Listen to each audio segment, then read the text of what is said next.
Hey guys, Mike from the Off-Grid Shop here. Today in this video I want to talk to you about the importance of solar panel angles. Now we've got a cool little Delta. I love these things. If you haven't seen other videos, check out the links in the description below. We've got a flexible solar panel. Now what I want to show you is how important the angle is.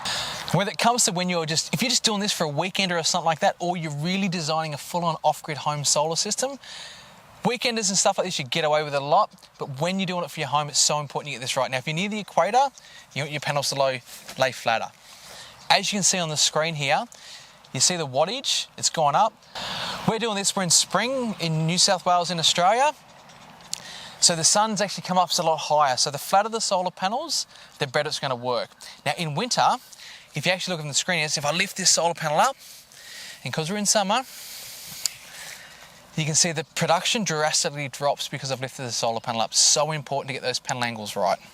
Also, when designing for your off-grid solar system, it's so important to make sure there's no shading issues in your solar system. I'm going to show you an example, and the reason I wanted to use this panel here, it's just so easy. You actually just see on the screen there of how much the production just halved. So some tips to remember when you're designing your off-grid solar system, importance, keep your panels out in the sun away from the shade. Also, get the right angle. I'd highly recommend, if it's in the budget, get ground mount solar panels because you can adjust the angles with the seasons, which saves you putting more solar panels up. It might be a little bit more expensive to do it up front with the panel angle, but you'll get more of your panels in summer, more of your panels in winter because you can adjust those angles. You know, and for me, I'm going in for a knee operation this week here, and getting on a roof as you get older is probably something we want to do. So if you want to clean and maintain your panels, having them on the ground just makes it easier. 60 watts. So that's the panel flat. That's the panel, how much is it? 75, 77. So it's the panel about 35 degrees, or 30 degrees. 80 watts. So it's a 110 watt solar panel. We're doing 80 watts at 30 degrees. I'll stand up to 90 degrees. 61 watts. 61 watts. So where was the best? About 30 degrees, which makes sense for this time of year. So 30 degrees in the Northern Rivers is ultimate for September, spring area.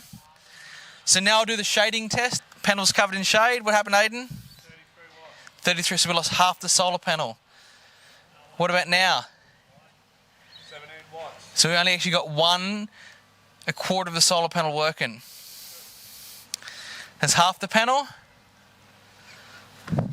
That's the whole panel.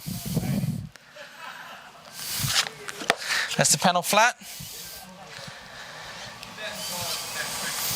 Done. Now if you want to find out what's the best solar panel angle for yourself and you're still unsure, whack a comment in the description below. Myself and one of the team will be able to help you out. Doesn't matter whereabouts in the world are, we'll be able to give you some advice what's the best angle for your situation. Thanks for watching, guys. If you get something of this, we'd really appreciate the like, and also share this video with someone that you think could also get some help out of it. Thanks and have a great day.